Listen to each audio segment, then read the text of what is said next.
वक्रतुण्डाय गौरीतनयाय धीमहि गजेशानाय भालचन्द्र। आंगिकं भुवनं यस्य वाचिकं सर्ववाङ्मयम् आहार्यं चंद्रतारादि तं नम सात्विकं शिव। स्तुती स्तुती म्हणजे भगवंताचं गुण, कृत्य आणि निसर्ग यांची आपल्या अंतःकरणात जाणीव करून त्यांची स्तुती करणे। शिव स्तुती ही भगवान शंकराची प्रार्थना आहे। शिव हा अनंत आहे, जो भूतकाळ, वर्तमान आणि भविष्य यांच्या पलीकडे गेला। भो शंभो शिव शंभो स्वयंभो, हे शिवसंहारक तू स्वयंभू आहेस। शिव रामाष्टकम महर्षी व्यास रचित प्रभू श्रीराम यांना समर्पित 8 संस्कृत श्लोकांचं संकलन आहे।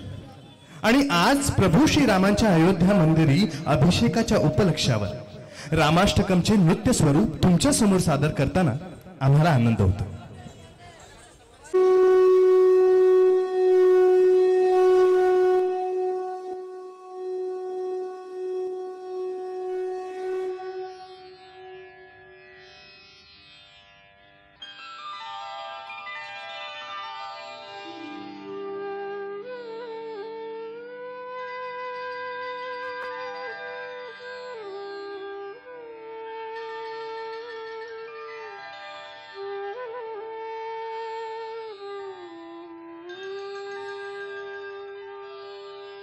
श्री राम श्री राम श्री राम श्री राम श्री राम श्री राम। स्वये श्री राम प्रभु ऐकती, स्वये श्री राम प्रभु ऐकती। कुशलव रामायण गाती, स्वये श्री राम प्रभु ऐकती, स्वये श्री राम प्रभु ऐकती। कुशलव रामायण गाती, कुशलव रामायण गाती।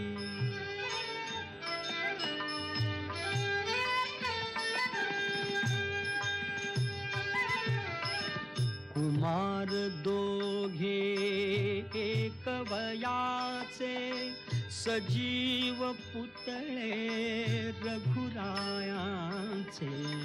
कुमार दोघे एक वयाचे, सजीव पुतळे रघुरायांचे। पुत्र सांगती चरित पित्याचे, पुत्र सांगती चरित पित्याचे। ज्योतीने तेजाची आरती, ज्योतीने तेजाची आरती। कुशलव रामायण गाती, कुशलव रामायण गाती।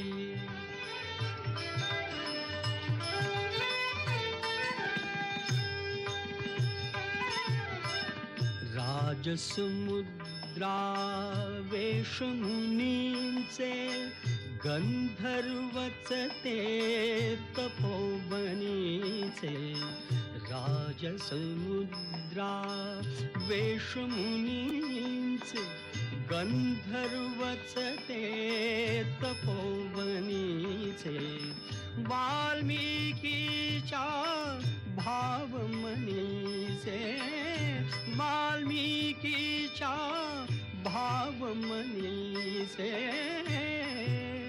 मानवी रूपे आकारती, मानवी रूपे आकारती। कुशलव रामायण गाती, कुशलव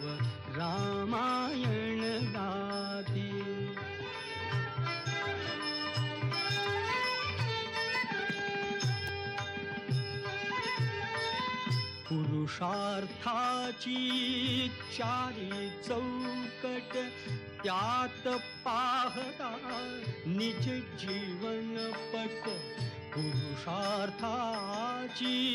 चारी चौकट त्यात पाहता निज जीवन पट प्रत्यक्षाहून प्रतिमा उत्कट प्रत्यक्षाहून प्रतिमा उत्कट प्रभुजे लोचन पाणावती प्रभुजे लोचन पाणावती कुशलव रामायण गाते कुशलव रामायण गाते स्वये श्री राम प्रभु ऐकते स्वये श्री राम प्रभु ऐकते कुशलव रामायण गाते कुशलव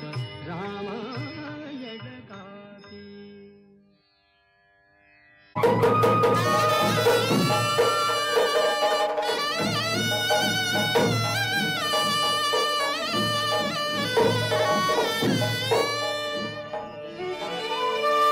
चैत्र मास त्यात शुद्ध नवमी तिथी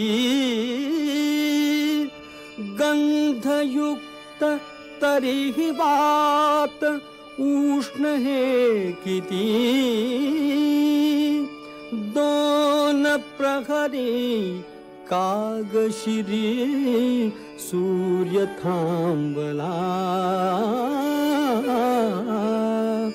राम जन्मला ग सखी राम जन्मला राम जन्मला ग सखी राम जन्मला राम जन्मला ग सखी राम जन्मला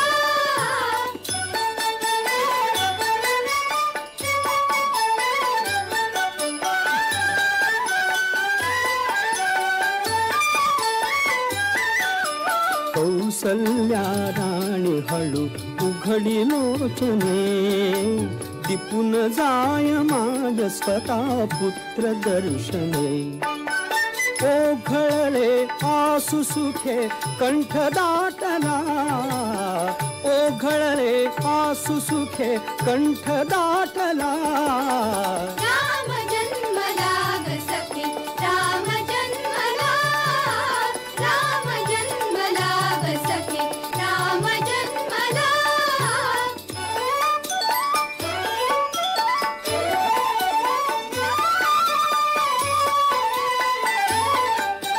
वार्ता ही सुखद जगी पोचली जनी गेहातून राजपती धावले कुणी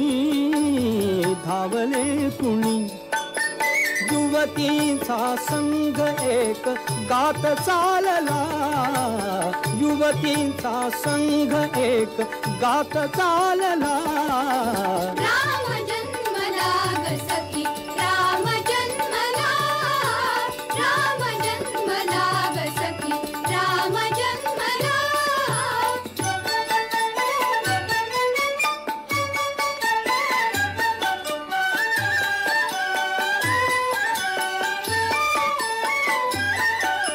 पुष्पांजली फेकी कोणी भूषणे हास्याने लोपविले शब्द भाषणे वाद्यांचा ताल मात्र जलद वाढला वाद्यांचा ताल मात्र जलद वाढला राम जन्मला ग सखी राम जन्मला राम जन्मला ग सखी राम जन्मला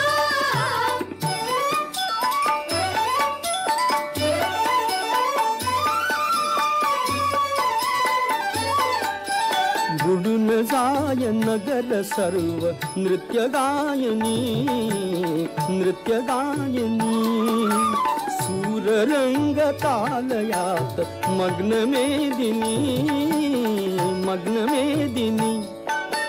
डोलत से तीही जरा शेष डोलला डोलत से तीही जरा शेष डोलला राम जन्मला ग सखी राम जन्मला राम जन्मला ग सखी राम जन्मला. ती आत्मसात केली, धार्मिक ग्रंथ अभ्यासले, त्याच्या समवेत त्याची लक्ष्मणादी लहान भावंडही निष्णात झाली. आता ते सर्वजण राजसभेमध्ये येऊन बसूही लागले. आणि एके दिवशी राजा दशरथ पुत्रांसह वर्तमान राजसभेमध्ये बसलेला असताना महर्षी विश्वामित्र त्या ठिकाणी आले. राजानं त्यांचं आनंदाने स्वागत केलं आणि नम्रपणानं विचारलं की महर्षी, आपली काही इच्छा असेल तर सांगा, मी ती अवश्य पुरी करीन. राजाच्या या भाषणानं अत्यंत हर्षित होऊन विश्वामित्र म्हणाले, ज्येष्ठ तुझा पुत्र मला दशरथा यज्ञ रक्षणास योग्य तोची सर्वथा. ज्येष्ठ तुझा पुत्र मला देई दशरथा.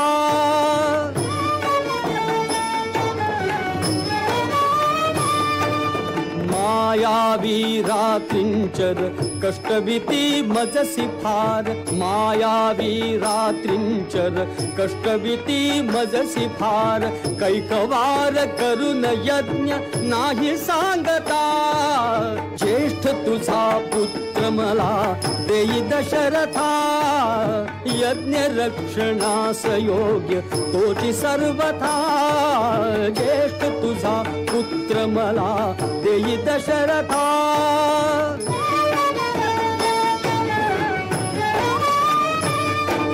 वेदीवर रक्त मांस फेकतात ते नृशंस. वेदीवर रक्त मांस फेकतात ते नृशंस. नाचतात स्वैर सुखे मंत्र थांबता. ज्येष्ठ तुझा पुत्र मला देई दशरथा यज्ञ रक्षणास योग्य तोची सर्वथा. ज्येष्ठ तुझा पुत्र मला देई दशरथा.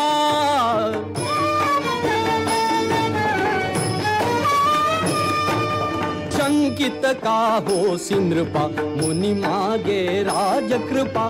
शंकित का होसी नृपा मुनि मागे राजकृपा. भावरसी काय असा शब्द पाळता. ज्येष्ठ तुझा पुत्र मला देई दशरथा यज्ञ रक्षणास योग्य तोची सर्वथा. ज्येष्ठ तुझा पुत्र मला देई दशरथा.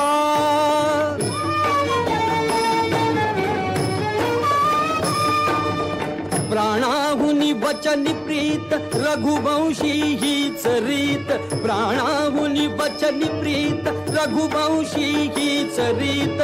दाखवी बघ राम स्वतः पूर्ण सिद्धता. ज्येष्ठ तुझा पुत्र मला देई दशरथा यज्ञ रक्षणास योग्य तोची सर्वथा.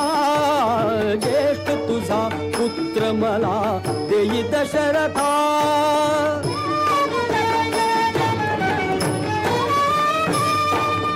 मारीच तो सुबाहु राक्षस ते दीर्घ बाहु. मारीच तो सुबाहु राक्षस ते दीर्घ बाहु. ठेवितील शस्त्र पुढे राम पाहता. ज्येष्ठ तुझा पुत्र मला देई दशरथा. ज्येष्ठ तुझा पुत्र मला देई दशरथा यज्ञ रक्षणास योग्य तोची सर्वथा. ज्येष्ठ तुझा पुत्र मला देई दशरथा. रामाने त्या गौतमाश्रमामध्ये थोडीशी विश्रांती घेतली. त्यानंतर सर्वजण पुढे निघाले. मिथिलेमध्ये येऊन पोहोचले. मिथिला अधिपती जनक राजाने आपल्या सीतेच्या स्वयंवरासाठी त्या ठिकाणी एक पण लावलेला आहे. तो पण असा आहे की त्याच्याजवळ जे परशुरामाचं प्रचंड शिवधनुष्य आहे, त्या धनुष्याला जो प्रत्यंचा लावील त्यालाच सीता माळ घालील. त्या स्वयंवरासाठी जमलेल्या अनेक अतिरथी महारथींच्या समोर, सहस्रावधी राजांच्या समोर, पुष्कळ मल्लांच्या करवी ते महाप्रचंड शिवधनुष्य जनकाने त्या सभामंडपामध्ये आणवलं. त्या धनुष्याकडे पाहूनच, त्याचा आकार आणि प्रचंडपणा पाहूनच आलेल्यापैकी अनेक जण मनामध्ये भयभीत झाले. काही जण उठले मोठ्या धीराने ते उचलण्याकरता प्रत्यंग चालवण्यासाठी. परंतु उचलणं सोडाच, ते धनुष्य जागेवरून हलवणंही कोणाला शक्य झालं नाही. आणि शेवटी रामचंद्र उठले. त्यांनी ते धनुष्य उचलण्याची अनुज्ञा मागितली. जनकांनी अवश्य म्हटलं. श्रीरामांनी प्रथम त्या धनुष्याला भक्तिभावानं वंदन केलं. ते धनुष्य उचललं. उचलून ते वाकवण्याचा प्रयत्न करू लागले. तोच विजेसारखा कडाड असा आवाज झाला.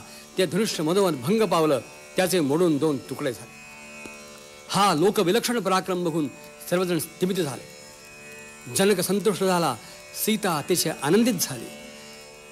जनकाने वीर्यशुल्का सीता त्या महावीराला देण्याचा निश्चय बोलून दाखवला. विश्वामित्रांनी ते मान्य केलं. यथाकाली श्रीरामाचा भूमिकन्या सीतेशी विवाह झाला. आपल्या भ्रातृकन्या उर्मिला, मांडवी आणि श्रुतकीर्ती याही जनकानं लक्ष्मण, भरत आणि शत्रुघ्न यांना दिल्या. तो अवर्णनीय समारंभ संपला. त्या स्वयंवरासाठी आलेले सर्वजण आपापल्या नगरी परत गेले. राम लक्ष्मणही आपल्या नववधूंच्या सह अयोध्येला परत आले. ते जाऊन महिने लोटले तरी सुद्धा मिथिलेचे भाट आणि चारण त्या स्वयंवराचंच गीत गात होते. पुन्हा पुन्हा गात होते. आळवून आळवून गात होते.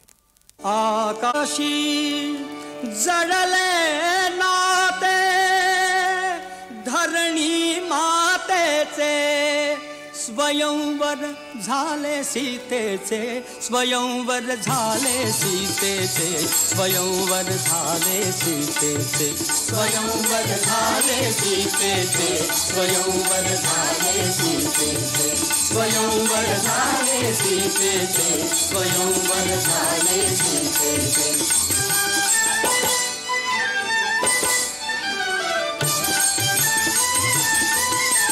श्रीरामानी सहज उचलिले धनुशंकराचे, पूर्ण जाहले जनक नृपाच्या हेतू अंतरीचे. श्रीरामानी सहज उचलिले धनुशंकराचे, पूर्ण जाहले जनक नृपाच्या हेतू अंतरीचे. उभे ठाकले भाग्य सावळे समोर दुहितेचे, उभे ठाकले भाग्य सावळे समोर दुहितेचे. स्वयंवर झाले सीतेचे, स्वयंवर झाले सीतेचे, स्वयंवर झाले सीतेचे, स्वयंवर झाले सीतेचे.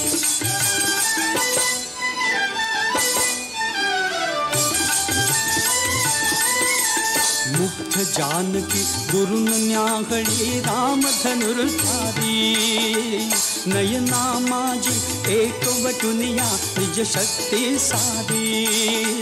मुग्ध जानकी दुरुन न्याहळी राम धनुर्धारी, नयना माझी एकवटुनिया निज शक्ती सारी.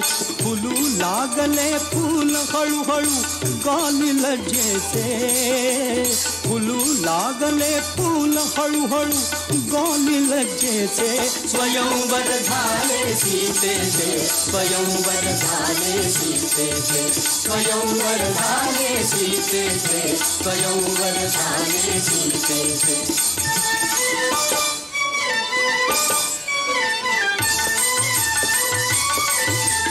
चुकले थोडे राम जानकी घाली वरमाला, गगना माझी देवकरांच्या करीती करताना. चुकले थोडे राम जानकी घाली वरमाला, गगना माझी देवकरांच्या करीती करताला. त्यांच्या कानी गजर पोचले मंगल मागांचे, त्यांच्या कानी गजर पोचले मंगल मागांचे. स्वयंवर झाले सीतेचे, स्वयंवर झाले सीतेचे, स्वयंवर झाले सीतेचे, स्वयंवर झाले सीतेचे.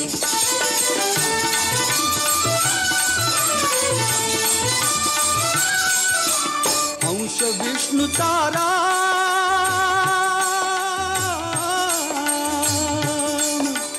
अंश विष्णूचा राम धरे धरेची तुहिता ती सीता अंश विष्णूचा राम धरेची तुहिता ती सीता गंधर्वांचे सूर लागले जय गीता दाता गंधर्वांचे सूर लागले जय गीता दाता आकाशाशी जडले नाते ऐसे धरणीचे आकाशाशी जडले ऐसे नाते धरणीचे स्वयंवर झाले सीतेचे स्वयंवर झाले सीतेचे स्वयंवर झाले सीतेचे स्वयंवर झाले सीतेचे स्वयंवर झाले सीतेचे स्वयंवर झाले सीतेचे स्वयंवर झाले सीतेचे स्वयंवर झाले सगळीकडे आनंद पसरला. प्रजाजन आनंदोत्सवात मग्न होऊन गेले. परंतु नेमक्या ह्याच वेळेला मंथरा नावाच्या एका दुष्ट कुबड्या दासीच्या मनामध्ये काही भयानक विचार आले आणि आपल्या मनामधले हे विचार तिने कैकेच्या मनात भरवायला सुरुवात केली. ती कैकेला म्हणते की कैकेयी, वास्तविक हे तुला समजायला हवं की ज्या वेळेला तुझा भरत आजोळी गेला या अयोध्येमध्ये नाही, अशीच नेमकी वेळ साधून दशरथ रामाला राज्याभिषेक करतो आहे, तेव्हा यामध्ये काहीतरी काळं बेरं असलं पाहिजे. वास्तविक राज्य तुझ्या भरताला मिळावं आणि राम इथून दूर वनात जावा टळावा हे दिसत नाही का? तुला स्वतःला हे कळत कसं नाही? तू इतकी मूर्ख कशी? मंथरेचे हे भयंकर विचार प्रथम कैकेला आवडले नाहीत, रुचले नाही. परंतु मंथरेनं आपली चिकाटी काही सोडली नाही आणि तिच्या चिकाटीला इतकं भयानक फळ लवकरच आलं की मंथरेचे म्हणून जे विचार होते ते जणू काय आपले स्वतःचेच विचार आहेत असं वाटायला लागून त्या विचारांच्या मनस्वी आहारी जाऊन कैकेयीनं दशरथांना वळावून आणलं आणि त्यांनी तिला दिलेल्या 2 वरांची तिनं आठवण करून दिली आणि क्रुद्ध आवाजात त्यांना ती बजावू लागली. मोडू नका वचनास नाथा मोडू नका वचनास मोडू नका वचनास नाथा मोडू नका वचनास भरता लागी त्या सिंहासन रामासी वनवास मोडू नका वचनास.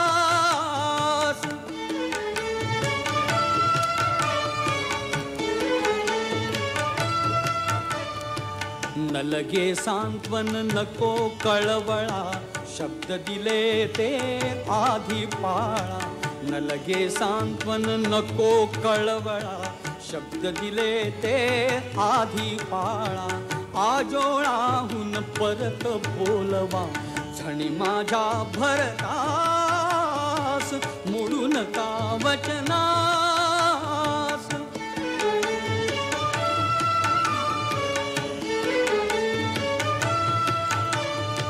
सुत स्नेहाने होऊन वेळे का घेता हे आढे वेळे सुत स्नेहाने होऊन वेळे का घेता हे आढे वेळे वचन भंगता शोभून दिसतो रघुवंशज वीरास मोडू नका वचनास.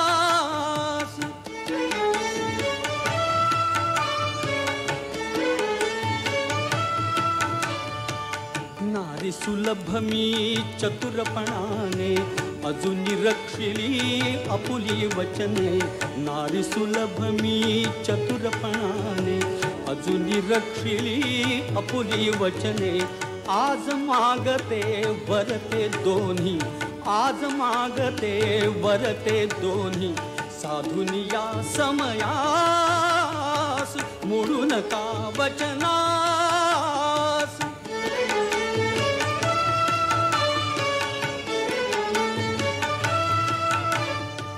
एक वराने द्यामज आंदण भरतासाठी हे सिंहासन एक वराने मज द्या आंदण भरतासाठी हे सिंहासन तुझ्या वराने 14 वर्षे रामाला वनवास मोडू नका वचनास.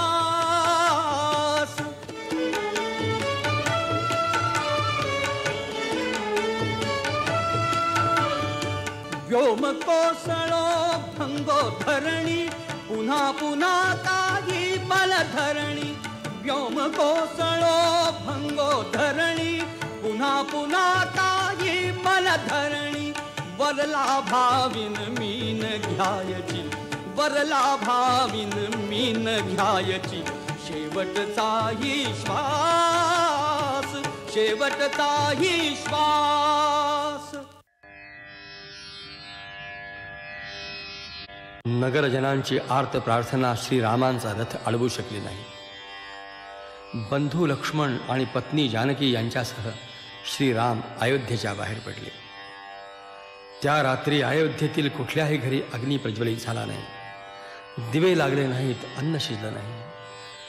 उदक नाहीस झालेल्या समुद्रासारखी ती रघुनगरी भकास झाली. श्रीरामानी सीमेबाहेर गेल्यावर अयोध्येच्या दिशेला मुख करून तिला अभिवादन केलं आणि तेथपर्यंत आलेल्या नागरिकांना निरोप दिला. रथ मार्ग आक्रमू लागला. श्रीराम गंगातीरी शृंगवेरपुरास आले. निषादाधिपती गुहानं श्रीरामांचं दर्शन घेतलं आणि अत्यंत भक्तीनं त्यांचं आदरातिथ्य केलं. ती रात्र सर्वांनी एका इंगुदी वृक्षाखाली काढली. दिवस उजाडल्यावर गुहानं नौका सिद्ध केली. श्रीरामानी सुमंताला अयोध्येला परत जाण्याची आज्ञा केली. आपण सीता लक्ष्मणासह नौकेमध्ये चढले. नावाडी नौका वल्हवू लागले. लाटावर लाटा आदळू लागल्या आणि नौका वल्हवता वल्हवता गुहासह त्याचे नावाडी गाऊ लागले, म्हणू लागले.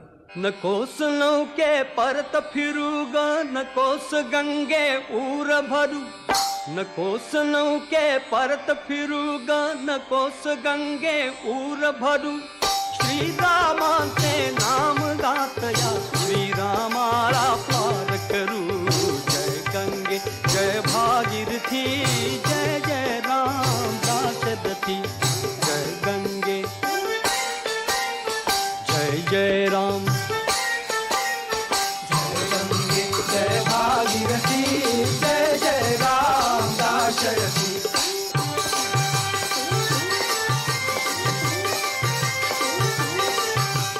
श्री विष्णूचा हा अवतार भव सिंधूच्या करितो पार. श्री विष्णूचा हा अवतार भव सिंधूच्या करितो पार. तारक त्याला तारुण नेऊ पदस्पर्शाने सर्वतरू पदस्पर्शाने सर्वतरू श्रीरामांचे नाम गातया श्रीरामाला पार करू. जय गंगे जय भागीरथी जय जय राम दाशरथी जय गंगे जय जय राम.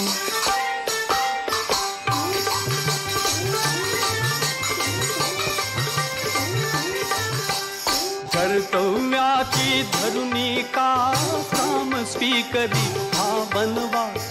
कर्तव्याची धरुणी का काम स्वीकरी हा वनवास.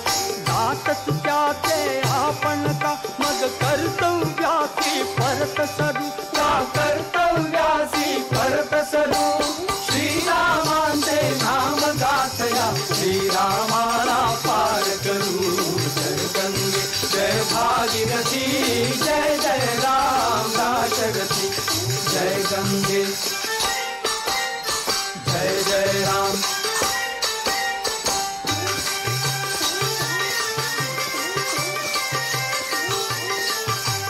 पावन गंगा पावन राम श्रीरामाचे पावन नाम. पावन गंगा पावन राम श्रीरामाचे पावन नाम. दोषनाशी प्रवास हा प्रभू नाविक आम्ही नित्य स्मरू.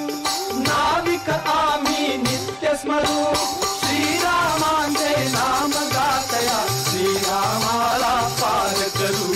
जय गंगे जय भागीरथी जय जय राम दाशरथी जय गंगे जय जय राम. जय गंगे जय भागीरथी जय जय राम दाशरथी जय गंगे जय भागीरथी जय जय राम दाशरथी जय गंगे जय भागीरथी जय. दशरथांचं प्राणोत्क्रमण झालं. वसिष्ठाधिकांनी अत्यंत संयमानं नंदीग्रामाहून भरताला आणवण्यासाठी दूत पाठवले. मात्र दशरथांच्या मृत्यूचं वर्तमान बुद्ध्यास त्यांनी त्याच्यापासून गुप्त ठेवलं. कदाचित रामाला यवराज्याभिषेक होणार असेल ह्या कल्पनेनं अतिशय आनंदित होऊन भरत त्वरेनं अजोळाहून निघाला, अयोध्येमध्ये आला. त्यांनी अयोध्येमध्ये प्रवेश केला आणि जी अयोध्या त्यानं पाहिली ती पाहून त्याला विलक्षण धक्का बसला. अशी अयोध्या त्यानं कल्पनेतही कधी आणली नव्हती, स्वप्नातही आणली नव्हती. त्यांनी पाहिलं की त्या नगरीचं सर्व चैतन्यच नाहीसं झालं आहे. जिवंतपणाचं काही लक्षणच त्या ठिकाणी उरलेलं नाही आहे. त्याला काही कळेना की हे का, कशासाठी, याचं कारण काय. तो आपल्या प्रासादामध्ये गेला आणि तिथे त्याची आई त्याला भेटली, कैकेयी. भरताला पाहताच मोठ्या हर्षानं म्हणते की भरता, तुझी मी सारखी चातकासारखी वाट पाहते आहे. तुझा पिता निधन पावला आहे, राम इथून दूर वनात गेलाय, टळलाय आणि सिंहासन तुझ्यासाठी मोकळं आहे. तू लवकरात लवकर तुझ्या पित्याचं अवधूतही उरक आणि स्वतःला एकदा राज्याभिषेक करून घे. तू राजा झाला आहेस, माझा भरत सिंहासनावरती बसला आहे, हे दृश्य मी केव्हा एकदा पाहिजे मला झालं. हे मी तुझ्यासाठी घडवून आणलाय, स्वतः घडवून आणलं. आपल्या आईचंही अत्यंत छद्मी आणि स्वार्थी असं बोलणं भरताने ऐकलं. मात्र त्याचा संताप अनावर झाला आणि अनावर संतापाने भडकलेला भरत आपल्या आईला म्हणतोय, मातान तू वैरिणी, मातान तू वैरिणी, मातान तू वैरिणी, मातान तू वैरिणी, मातान तू वैरिणी. अश्वपतीची नभेस कन्या, नभेस माझी वार, धर्मात्म्याच्या वंशी कृत्या निपथे ना देता. बदनाघाचा करील मुडे पतिव्रता कापुणी. मातान तू वैरिणी, मातान तू वैरिणी, मातान तू वैरिणी.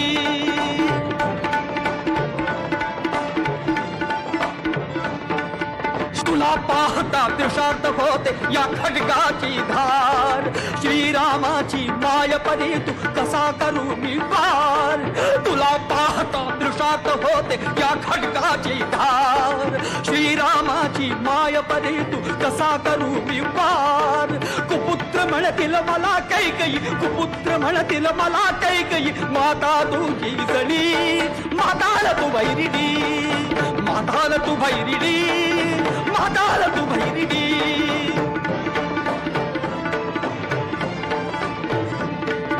वनाहूनही उजाड झाले रामाविण हे धाम. वनात हिंडून धुंडून आणीन परत प्रभू श्रीराम. वनाहूनही उजाड झाले रामाविण हे धाम. वनात हिंडून धुंडून आणीन परत प्रभू श्रीराम. नका आडवे येऊ कोणी, नका आडवे येऊ कोणी, कुणी माझी आपणी. माताला तू वैरिणी, माताला तू वैरिणी, माताला तू वैरिणी.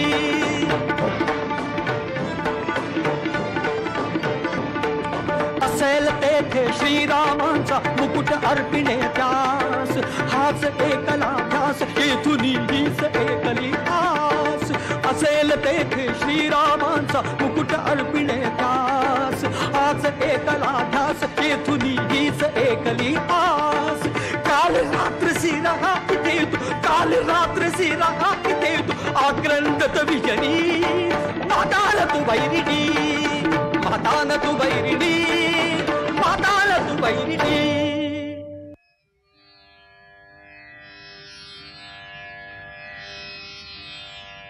कोण तू कुठला राजकुमार, असे लाडीगोडीनं पुन्हा पुन्हा विचारित श्रीरामांची लगड करणारा शूर्पणखेला. श्रीराम विनोदानं म्हणाले, मी विवाहित आहे, एकपत्नी व्रतधारी आहे. मला काही तुझ्या प्रेमाचा स्वीकार करता येणार नाही. मात्र माझा हा धाकटा भाऊ लक्ष्मण, जो अद्यापी अविवाहित आहे, तो तुला वळतो का पहा. शूर्पणखेनं आपला मोहरा लक्ष्मणाकडे वळवला. लक्ष्मण हसत हसत म्हणाला, माझी भार्या होणं म्हणजे दासाची दासी होणं आहे. मी माझ्या वडील बंधूंच्या चरणांचा दास आहे. तू असं कर, श्रीरामांचीच कनिष्ठ भार्या हो. कदाचित तुझ्यासाठी ते आपल्या प्रथम पत्नीचा त्याग सुद्धा करतील. लक्ष्मणाच्या भाषणातील विनोद न समजल्यामुळे ती मूर्ख राक्षसी खरोखरीच परत रामांच्या पाशी गेली आणि त्यांना म्हणाली, रामा, तू सर्वस्वी माझाच राहावास म्हणून तुझ्या समक्ष तुझ्या या स्त्रीला मी खाऊन टाकते. शूर्पणखा जानकीच्या अंगावर जेव्हा धावली तेव्हा मात्र महाबलाढ्य श्रीरामाने लक्ष्मणाला आज्ञा केली, या राक्षसाला विरूप करून टाक. वडील बंधूंच्या आज्ञेसरशी लक्ष्मणानं खड्ग उपसलं आणि त्या शूर्पणखेचे नाक आणि कान छेदून टाकले. भयंकर आक्रोश करीत ती राक्षसी साऱ्या वनातून किंकाळ्या फोडीत पळू लागली. आपले बंधू खरं दूषण यांच्यापाशी जाऊन तिनं गाऱ्हाणं घातलं. ते ऐकून ते राक्षस रामांशी संग्राम करण्यासाठी धावून आले. पण महाधनुर्धर श्रीरामाने 1.5 मुहूर्तात त्या सर्वांचा सैन्यासह संहार करून टाकला. एकट्या रामाने खर, दूषण, त्रिशिर आणि 14 सहस्र राक्षस वधिल्याचं पाहून ती विरूप राक्षसी लंकेला पळाली. आपला बंधू लंकाधिपती रावण याच्यासमोर उभी राहिली. सर्व अमात्यांसमक्ष ती रावणाला म्हणू लागली, विरूप झाली शूर्पणखा ही दाशरथीची कृती, सूड घे त्याचा लंकापती, सूड घे त्याचा लंकापती. कसले करसी राज रावणा, कसले जनपालन, श्रीरामाने पूर्ण जिंकिले तुझे दंडकावन. सत्तांधा तुझ नाही तरीही कर्तव्याची स्मृती, सूड घे त्याचा लंकापती, सूड घे त्याचा लंकापती.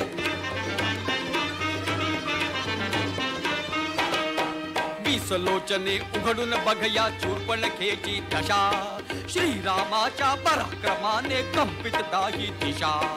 तुझे गुप्तचर येऊन नचका वार्ता ही सांगती, सूड घे त्याचा लंकापती, सूड घे त्याचा लंकापती.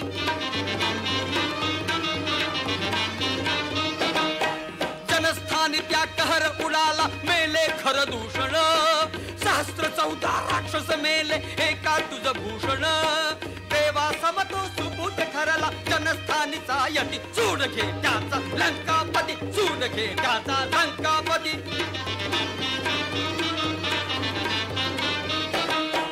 तुझ्याच राज्य तुझ्याहुनी ही पूज झाला नर. सचिवा संगे बैस येत तू स्वस्त जोडून कर. जाळून टाकील तव सिंहासन उद्या तयाची द्युती, सूड घे त्याचा लंकापती, सूड घे त्याचा लंकापती.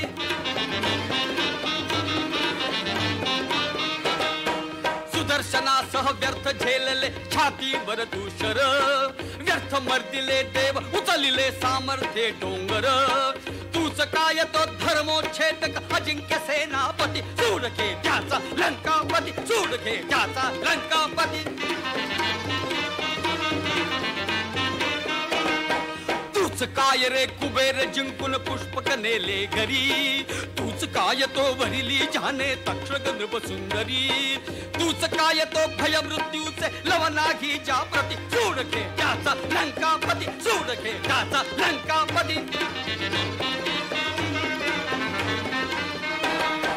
ऐक सांगते पुन्हा तुला त्या श्रीरामाची कथा. बाण मारता करात त्याच्या चमके विद्युल्लता. शस्त्र निपुणता बघून त्याची गुंग होत से मती, सूड घे त्याचा लंकापती, सूड घे त्याचा लंकापती. तो रूपाने रेखीव श्यामल भूमीवरती स्मर. त्याच्या संगे जनक कन्यका रतिहुनी सुंदर. तुलाच साधून दिसेल 80 मोहक ती युवती, सूड घे त्याचा लंकापती, सूड घे त्याचा लंकापती. तिला पळवून घेऊन यावे तुझसाठी सत्वर. याच साठी मी गेले होते त्यांच्या कुटीरावर. श्रवण नासिका तोडून त्याने विटंबिले मद किती, सूड घे त्याचा लंकापती, सूड घे त्याचा लंकापती. जा सत्वर जा ठार मारते बंधू दोघे जण. हसली मजती जनक कन्यका येई तिच घेऊन. माझ्या समते तव सत्तेची विटंबिती आकृती, सूड घे त्याचा लंकापती, सूड घे त्याचा लंकापती, सूड घे त्याचा लंकापती, सूड घे त्याचा लंकापती, सूड घे त्याचा लंकापती, सूड घे त्याचा लंकापती.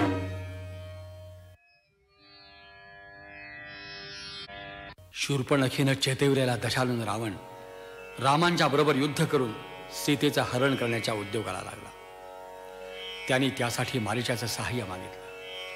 मारीचाला श्रीरामांचा पराक्रम माहीत होता.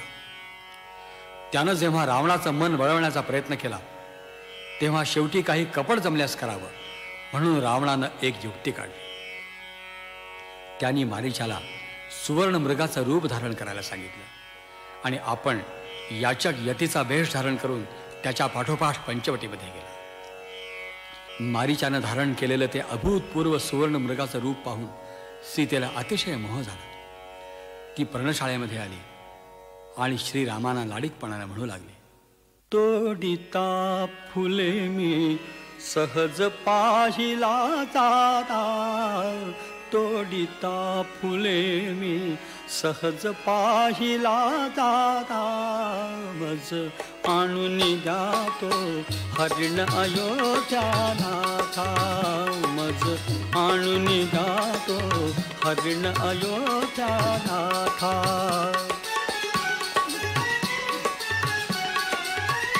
झळकती तयाच्या रत्ने शृंगावरती, नवमोह फुलासम सुवर्ण अंगावरती, झळकती तयाच्या रत्ने शृंगावरती, नवमोह फुलासम सुवर्ण अंगावरती, हे नयन भाळले त्याच्या रंगावरती, हे नयन भाळले त्याच्या रंगावरती, ते इंद्र चापसे पुच्छ भासले उडता, मज आणून जातो हरिण अयोध्यानाथा, मज आणून जातो हरिण अयोध्यानाथा.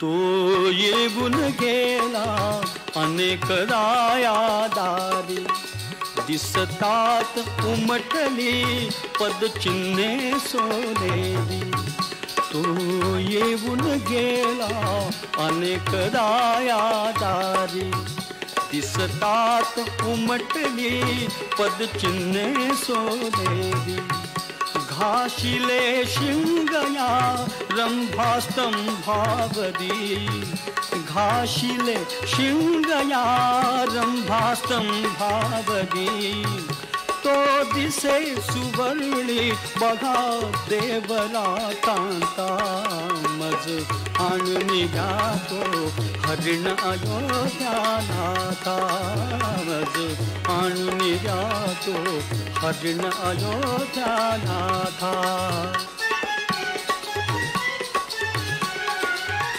चालतो जलदगती मान मुरडितो मंद, डोळ्यात काहीसा भाव विलक्षण धुंद, चालतो जलदगती मान मुरडितो मंद, डोळ्यात काहीसा भाव विलक्षण धुंद, लागला मृगाचा मला नाथ हो छंद, लागला मृगाचा मला नाथ हो छंद, वेडीच जावले तृणांकुरी त्या बघता, मज आणून जातो हरिण अयोध्यानाथा, मज आणून जातो हरिण अयोध्यानाथा.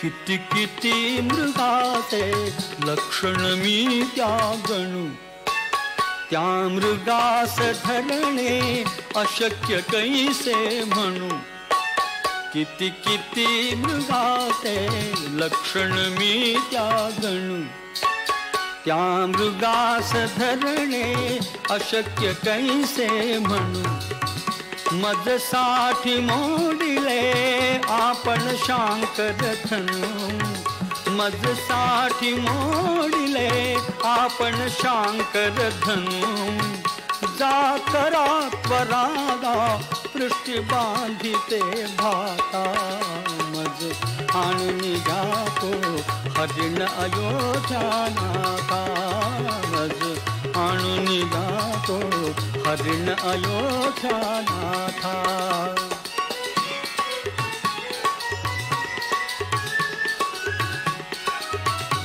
सापडे जरी तो सजीव आपुल्या हाती, अंगीची तयाच्या रत्ने होतील ज्योती. सापडे जरी तो सजीव आपुल्या हाती, अंगीची तयाच्या रत्ने होतील ज्योती. देतील आपणा प्रकाश राणी राती, देतील आपणा प्रकाश राणी राती. संगती नेऊटा परत पुरासी जाता, मज आणून जातो हरिण अयोध्यानाथा. मज आणून जातो हरिण अयोध्यानाथा.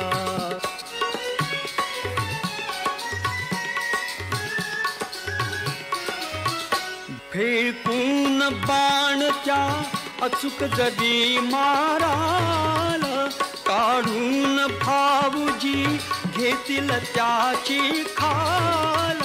फेकून बाण त्या अचूक जरी माराल, काढून भाऊजी घेतील त्याची खाल.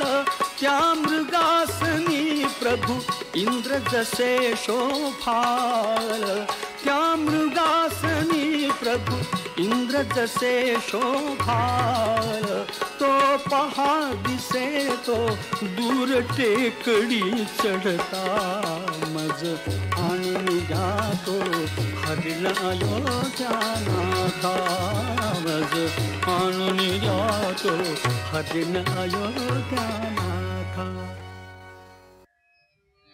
पटल्यामुळं क्षात्रवृत्ती उचंबळून आलेले श्रीराम सीता शोधार्थ पुढे निघाले.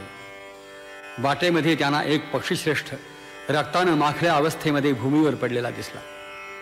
या गृधरूपधारी राक्षसानंच सीता भक्षण केली असली पाहिजे अशा कल्पनेनं श्रीरामाने क्षुरसंज्ञक बाण त्याच्यावर रोखला.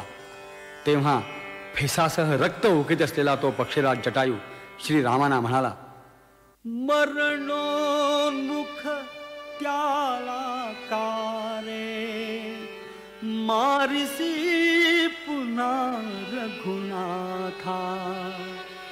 अडविता खलासी पडलो पळविली रावणी सीता.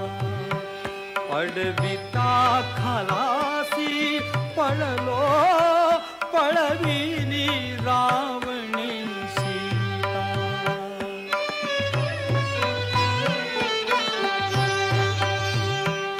तो नृशंस रावण कामी, नेतसे तिला का धामी. तो नृशंस रावण कामी, नेतसे तिला का धामी. जाणिले मनी सारे मी, सावलो तयाच्या हाता. सावलो तयाच्या हाता, हाणिले पंख हे माथा. अडविता खलासी पडलो पळविली रावणी सीता.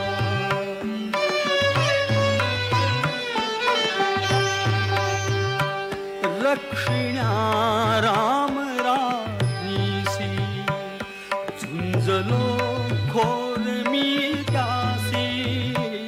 रक्षिण्या राम रानीसी, झुंजलो घोर मी त्यासी.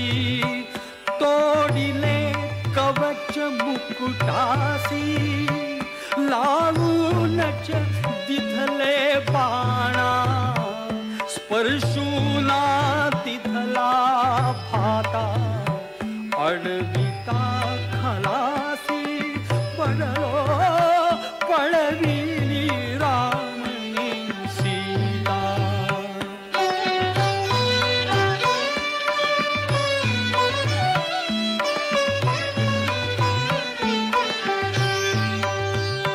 हे पंख छेदल्यावरती मी पडलो धरणीवरती. हे पंख छेदल्यावरती मी पडलो धरणीवरती. ती थर थर कापे युवती, ती थर थर कापे युवती. तडफडाट माझा झाला, तडफडाट माझा झाला. तिज कवेत त्याने घेता अडविता खलासी पडलो, पडविली रावणे सीता.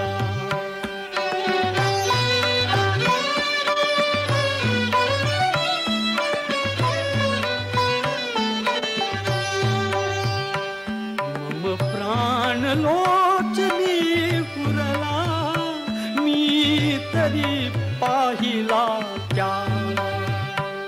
मम प्राण लोचनी पुरला, मी तरी पाहिला त्याला. तो गगन पथाने गेला, तो गगन पथाने गेला. लाडकी तुझी सम्राज्ञी, लाडकी तुझी सम्राज्ञी.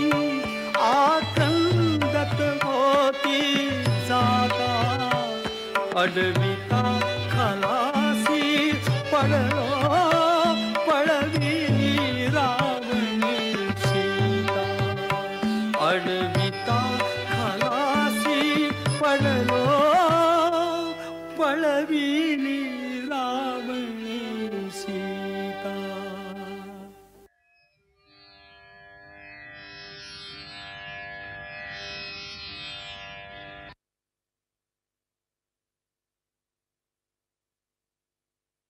सीता रावणानेच पळवली आहे असं निश्चित सांगून पक्षीराज जटायूने देह ठेवला. त्याच्या देहाचं योग्य प्रकारे दहन करून राम लक्ष्मण पुढे निघाले. त्यानंतर कबंध नावाच्या एका महाभयानक राक्षसाची त्यांची गाठ पडली. तो शीर्षहीन राक्षस वास्तविक महातेजस्वी धनुपुत्र होता. तो राक्षस त्यांना म्हणाला, लक्ष्मणासह वर्तमान श्रीराम या वनात येऊन जेव्हा तुझे हात तोडतील तेव्हा तू स्वर्गात जाशील असं मला इंद्रानं सांगितलं आहे. हे रामचंद्रा, तू मला मार आणि जाळून टाक. माझी सीता कोणा रावणानं पळवून नेली आहे त्याच्याविषयी तू अगोदर साध्यंत माहिती सांग अशी रामाने त्याला विनंती केली.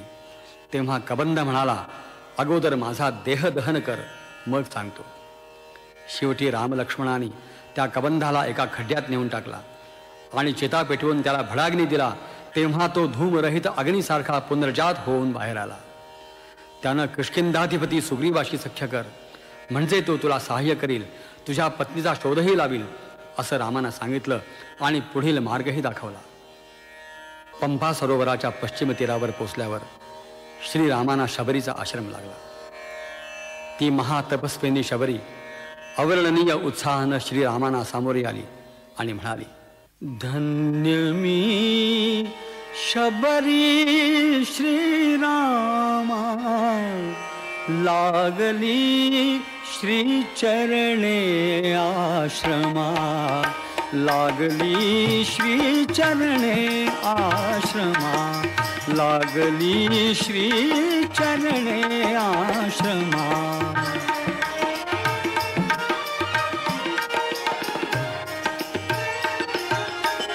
चित्रकूटा हे चरण लागता, किती पावले मुनी मुक्तता. वृक्षातळिया थांबा क्षणभर, करा खुळीला क्षमा, लागली श्रीचरणे आश्रमा, लागली श्रीचरणे आश्रमा.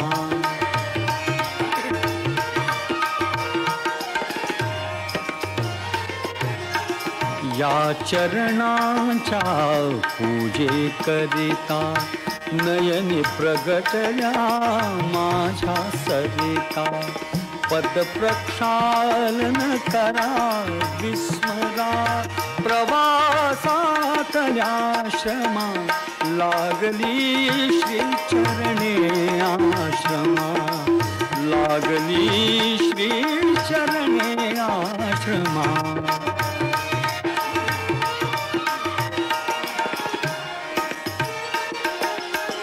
नैवेद्यापण काय देऊ मी प्रसाद म्हणून काय घेऊ मी आज चकोरा घरी पातली बुके जली पौर्णिमा आज चकोरा घरी पातली बुके जली पौर्णिमा लागली श्री चरणे आश्रमा लागली श्री चरणे आश्रमा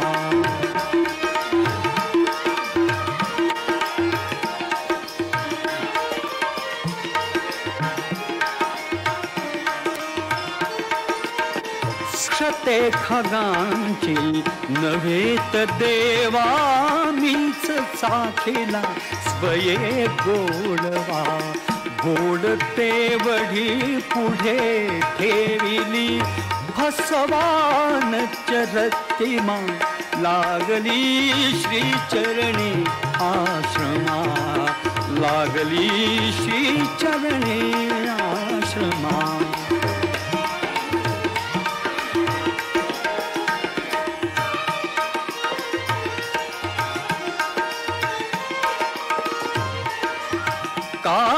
सौमित्री शंकित दृष्टी अभिमंत्रित दीनवेत पुष्टी या बदनी तर नित्यनांद तो या बदनी तर नित्यनांद तो वेदांचा मधुरिमा लागली श्री चरणे आश्रमा लागली श्री चरणे आश्रमा धन्य मी शबरी श्रीरामा लागली श्री चरणे आश्रमा लागली श्री चरणे आश्रमा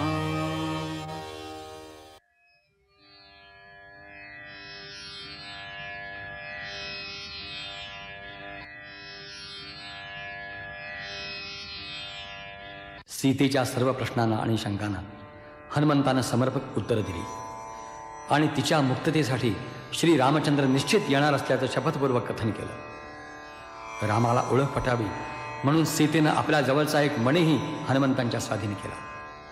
वास्तविक सीतेला घेऊन जाण्याला स्वतः हनुमंतही समर्थ होता, पण परपुरुषाच्या स्कंधावर बसून जाणं योग्य नाही, माझी सुटका रामानेच केली पाहिजे असं सीतेने निक्षून सांगितलं.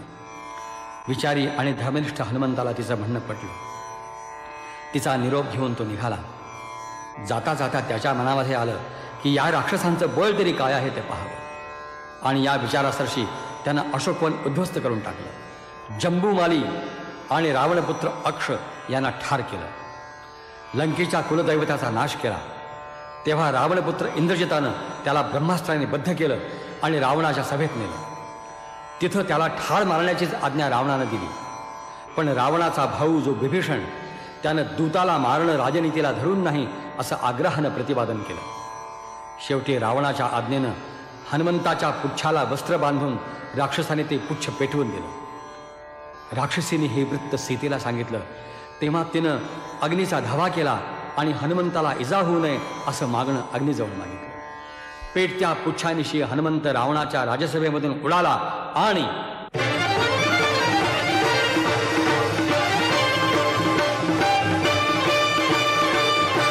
लीलया उडुनी गगनात, लीलया उडुनी गगनात, पेटवी लंका हनुमंत, पेटवी लंका हनुमंत, पेटवी लंका हनुमंत, पेटवी लंका हनुमंत.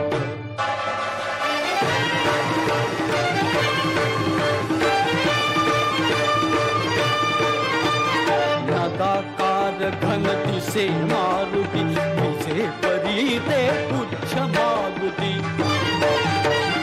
नगाकार घन दिसे मारुती विजे परी ते पुच्छ मारुती आग वर्षती नगरी वरती गर्जना करी महावाद पेट लंका हनुमंत पेट लंका हनुमंत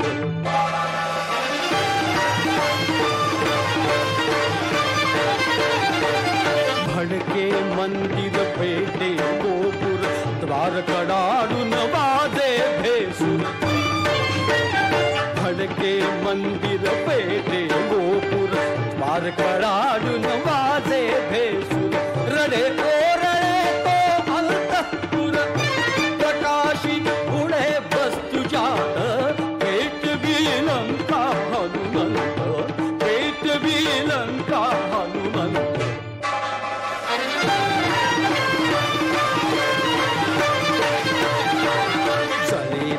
धडा ओळ घरांची राख कोसळे प्रासादांची जळे धडधडा ओळ घरांची राख कोसळे प्रासादांची चिता भडकली जणू पुराची राक्षसी करती आकांत पेट लंका हनुमंत पेट लंका हनुमंत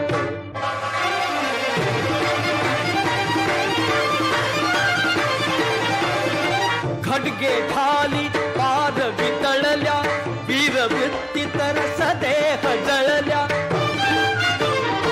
खडगे ढाली पाद वितळल्या वीरवृत्ती तर सदेह जळल्या ज्वाळे माझी ज्वाळा मिळल्या सघनता होय भस्मसात पेट लंका हनुमंत पेट लंका हनुमंत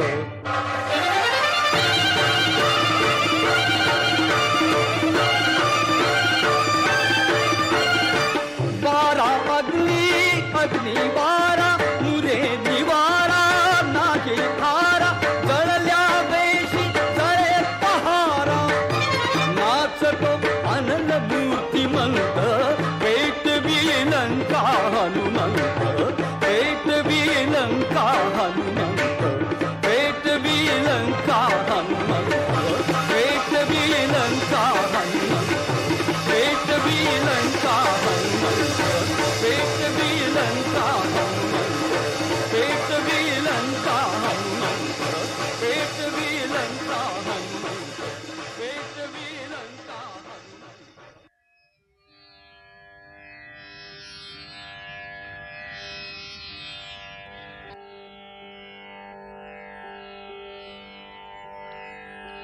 सर्व लंका पेटवल्यावर शांत चित्तानं हनुमंतानं आपलं पुच्छ सागर जलामध्ये विझू दिलं आणि त्यानंतर आकाश मार्गाने तो परत श्रीरामांच्या पाशी आला. सीतेने दिलेला मणी श्रीरामाने अचूक ओळखला आणि अत्यंत आनंदाने हनुमंताला गाढ आलिंगन दिलं. असंख्य वानरासह राम लक्ष्मण दक्षिणेला निघाले. ते सर्वजण समुद्र तीरावर पोचले आणि आता प्रश्न असा पडला की समुद्र उल्लंघावा कसा. 3 दिवस पर्यंत श्रीरामाने सागराची प्रार्थना केली, परंतु सागर काही प्रगट झाला नाही. तेव्हा संतापून शेवटी रामाने सागरावरती शस्त्र उपसलं. रामबाणाच्या भयाने तो सागर साकार प्रगट झाला आणि नम्रतापूर्वक रामाना म्हणाला की रामा, आपल्या सैन्यामध्ये नळ नामाचा एक वानर आहे. तो प्रत्यक्ष विश्वकर्म्याचा पुत्र आहे. त्याच्याकडून तुम्ही सेतू बांधवा आणि तो सेतू मी माझ्या छातीवर आनंदाने धारण करेन. श्रीरामाने नळाला आज्ञा दिली आणि नळाच्या अधिपत्याखाली असंख्य वानर सेतू बांधू लागले आणि सेतू बांधता बांधता उच्च रवाने गाऊ लागले. सेतू बांधारे सेतू बांधारे सेतू बांधारे सेतू बांधारे सेतू बांधारे सागरी सेतू बांधारे सागरी सेतू बांधारे सागरी सीतावर रामचंद्र की जय. सेतू बांधारे सेतू बांधारे सेतू बांधारे सागरी सेतू बांधारे सागरी सेतू बांधारे सागरी सीतावर रामचंद्र की जय.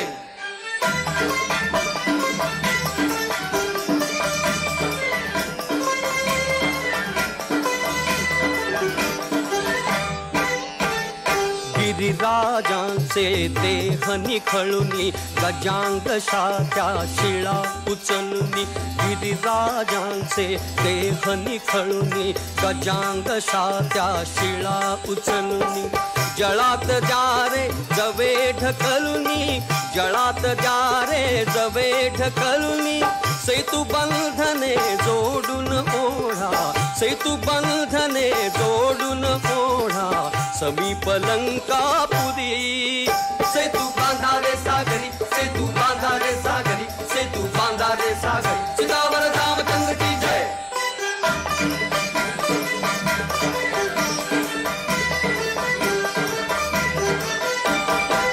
फेका झाळे फेका डोंगर पृष्ठी झेलिल त्याना सागर फेका झाळे फेका डोंगर पृष्ठी झेलिल त्याना सागर ओढा पृथ्वी पैल तटावर ओढा पृथ्वी पैल तटावर वडवाग्नी तो धरील माथी वडवाग्नी तो धरील माथी सेतू शेषापदी सेतू बांधा रे सागरी सेतू बांधा रे सागरी सेतू बांधा रे सागरी चितावर रामचंद्र की जय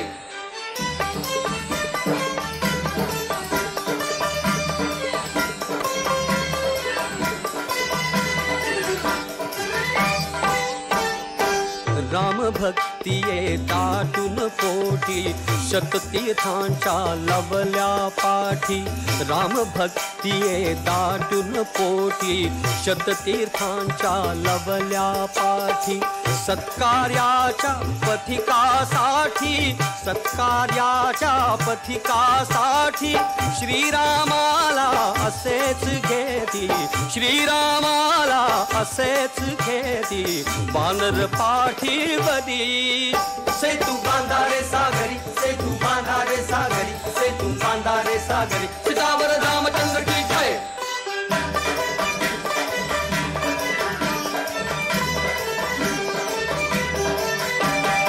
नलसा नेता सहज लाभता कोटी कोटी हात राबता नलसा नेता सहज लाभता कोटी कोटी हात राबता प्रारंभी घे रूप सांगता प्रारंभी घे रूप सांगता पाषाणच हे पहालीलया पाषाणच हे पहालीलया तरती पाण्यावरी सेतू बांधा रे सागरी सेतू बांधा रे सागरी सेतू बांधा रे सागरी चितावर रामचंद्र की जय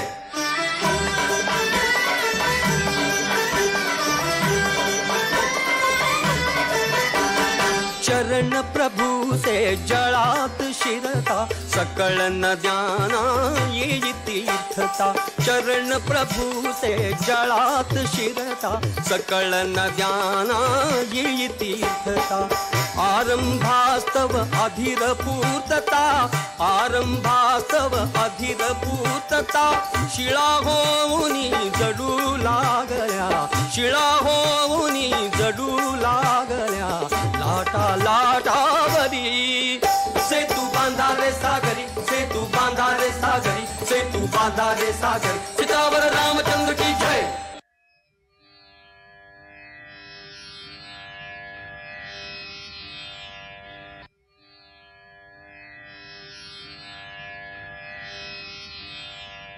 शेवटचा करी विचार फिरून एकदा श्रीरामांचा हा निरोप बालीपुत्र अंगदानी अगदी त्या शब्दामध्ये जाऊन रावणाला सांगितलं. ते तीक्ष्ण शब्द ऐकताच रावणाच्या क्रोधाला सीमा राहिल्या नाही. त्यांनी आपल्या सचिवांना आज्ञा केली, या दुर्बुद्धी वानराला धरून त्याचा वध करा. या अग्निसर्शी सर्प चिकटावेत तसे अनेक राक्षस अंगदाच्या देहाला झटया देऊ लागले. तो महाबलाढ्य वानर त्यांच्यासह रावणाच्या प्रासाद शिखरावर उडाला आणि ते सर्व राक्षस खाली भूमीवर आपटले. अंगदाच्या भाराने इंद्र वज्राच्या माराने हिमालय खचला होता, तसाच रावणाचा प्रासाद खचला, शिखर विदीर्ण झाले. क्रोधाने संतप्त झालेल्या रावणाने आपल्या सर्व सैन्याला बाहेर पडण्याची आज्ञा दिली आणि त्यानंतरचा कथाभाग सांगता सांगता कुशलभ वर्णन करू लागले.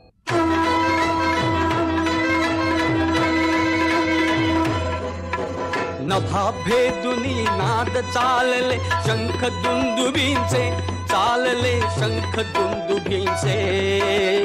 अनुपमेय हो सुरू युद्ध हे राम रावणांचे, युद्ध हे राम रावणांचे.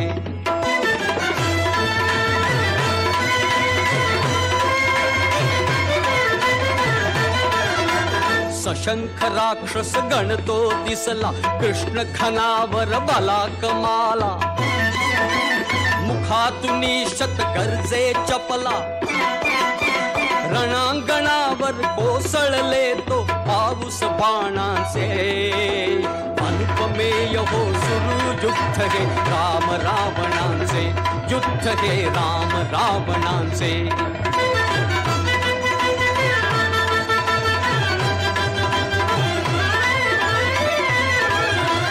द्वीप कोसळे पडला घोडा, वर बाणांचा सडा वाकडा. हाणा मारा ठोका तोडा, संहारार्थी अर्थ धावती सर्व भाषितांचे. अनुपमेय हो सुरू युद्ध हे राम रावणांचे, युद्ध हे राम रावणांचे.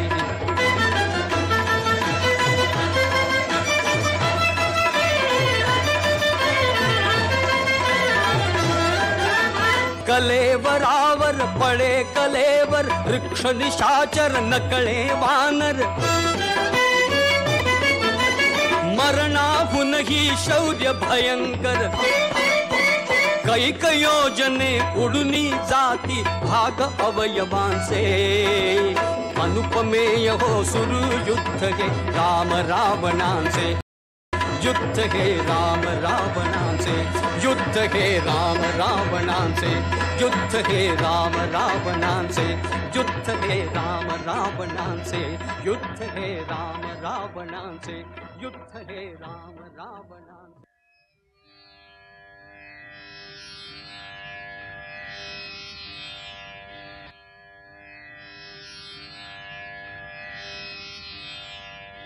श्रीरामांच्या सारख्या समर्थ वीराच्या तोंडचे हे उद्गार ऐकून इंद्रसारथी मातरी किंचित हसला आणि म्हणाला, प्रभू, असं न समजल्यासारखं काय बोलता आहात? त्याच्या वधाकरता पितामहास्त्राचा उपयोग करा. देवानी जो रावणाच्या मृत्यूचा काल सांगून ठेवला आहे तो आता अगदी समीप आला आहे. मातलीच्या या भाषणानं आता श्रीरामांना जणू स्मरण आलं आणि अगस्ती ऋषींनी दिलेला दैदिप्यमान बाण त्यांनी धनुष्याला लावला. कर्ण प्रत्यंच्या ओढून त्यांनी तो बाण महाप्रतापी रावणाच्या दिशेनं सोडला. तो दुस्सह आणि प्रत्यक्ष मरणाप्रमाणे अनिवार्य असलेला बाण रावणाच्या वक्षस्थलात जाऊन घुसला. त्यांनी रावणाचं हृदय शतशः विदीर्ण करून टाकलं. बाणाचा प्रहार होताच जीविताला मुकणाऱ्या त्या रावणाच्या हातून धनुष्यबाणही खाली पडलं. तो महातेजस्वी राक्षसपती भूमीवर कोसळला. राक्षस सैन्य वाट फुटेल तिकडे धावत सुटलं. वानरांनी त्यांचा विध्वंस मांडला. सारे वानरगण रावण मेला, रामांचा जय झाला असं म्हणत आनंदानं नाचू लागले. अंतरिक्षातून देवांच्या सौम्य नौबती वाजू लागल्या. रामांच्या रथावर स्वर्गामधून पुष्पवृष्टी होऊ लागली. अप्सरा आणि गंधर्व यांचे विजयगीत कानी येऊ लागलं. देव हो बघा रामलीला, देव हो बघा रामलीला.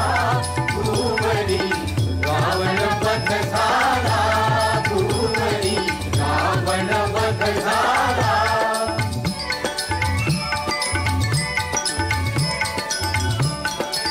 दाही दिशांची मुखे उजळली, कंपरहित ती अवनी झाली.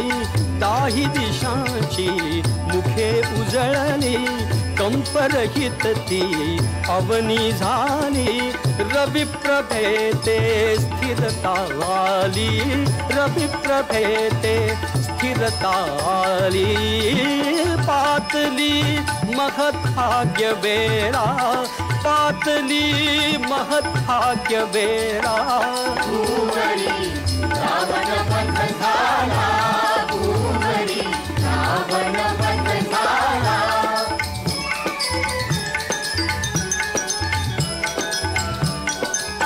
जय जय बोला उच्च रमाने कल्पतरूंची फेका सुमने जय जय बोला उच्च रमाने कल्पतरूंची फेका सुमने फेका रत्ने मणि भूषणे फेका रत्ने मणि भूषणे जय श्री लाभे सत्याला जय श्री लाभे सत्याला भूमरी रावण वध झाला भूमरी रावण वध झाला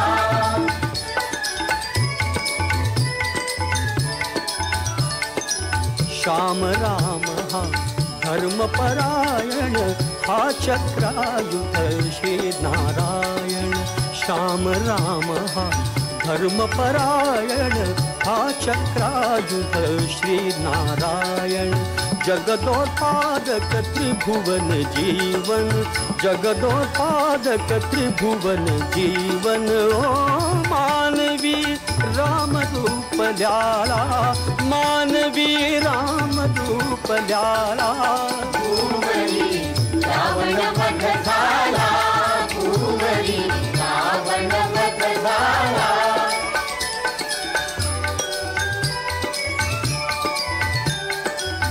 हा श्री विष्णु कमला सीता स्वये जाणता असून नेणता हा श्री विष्णु कमला सीता स्वये जाणता असून नेणता युद्ध कधी हे जगता करिता युद्ध कधी हे जगता करिता दाखवी अतुल राम लीला दाखवी अतुल राम लीला भूमरी रावण वध झाला भूमरी रावण वध झाला देव हो सदा राम लीला देव हो सदा राम लीला भूमरी रावण वध झाला भूमरी रावण वध झाला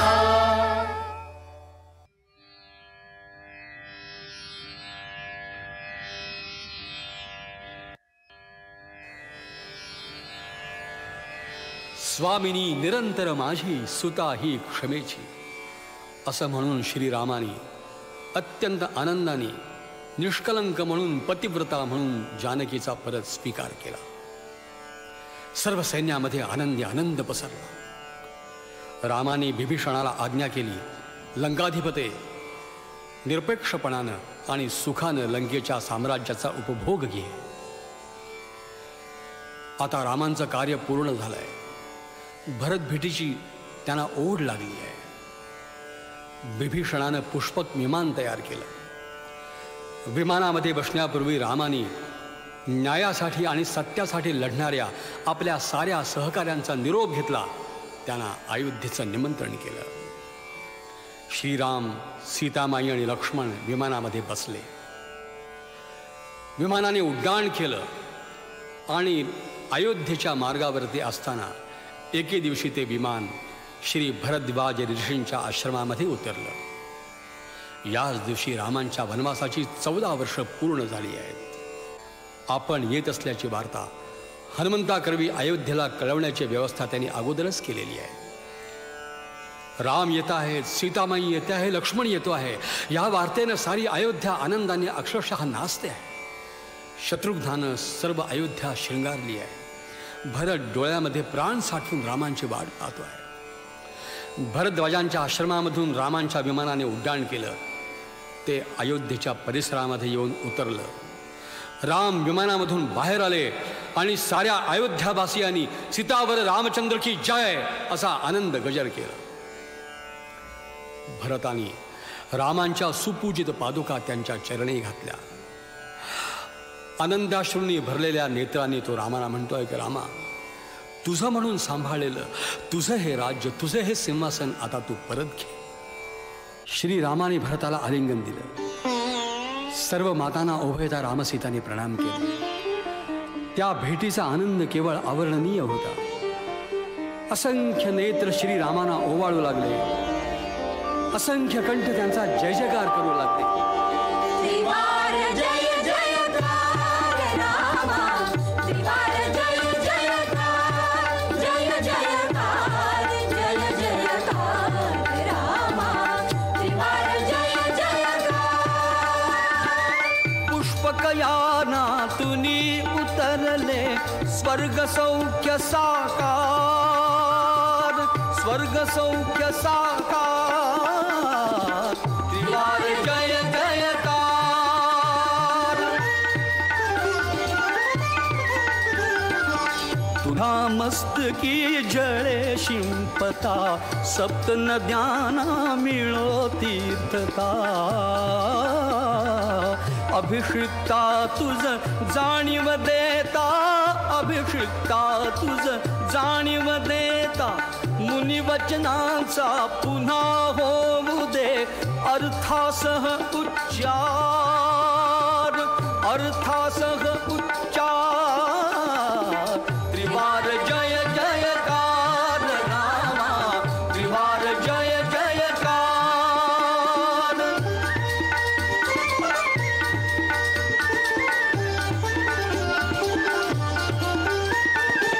पितृकामना पुरी होऊ दे,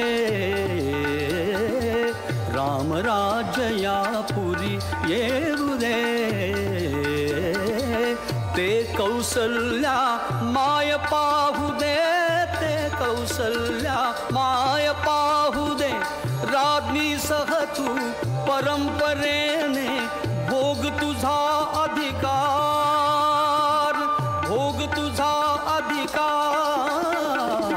त्रिवार जय जयकार रामा, त्रिवार जय जयकार.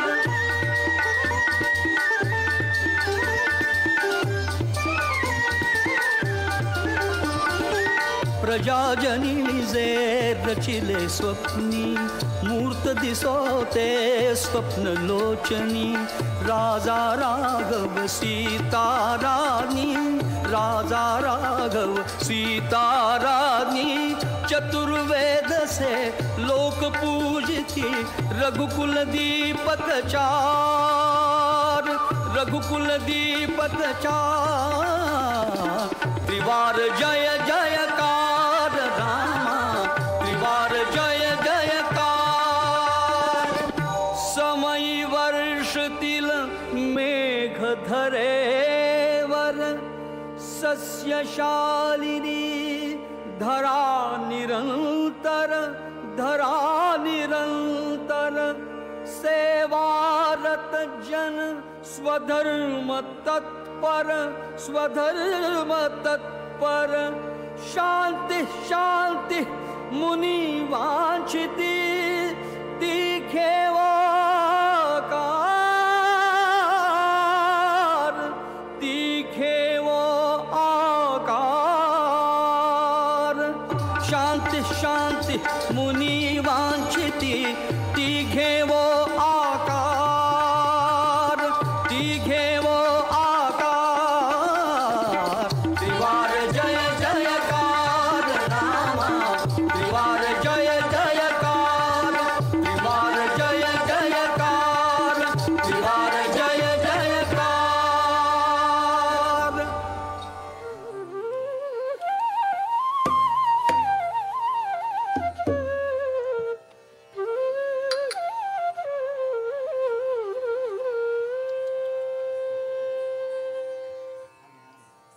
Baba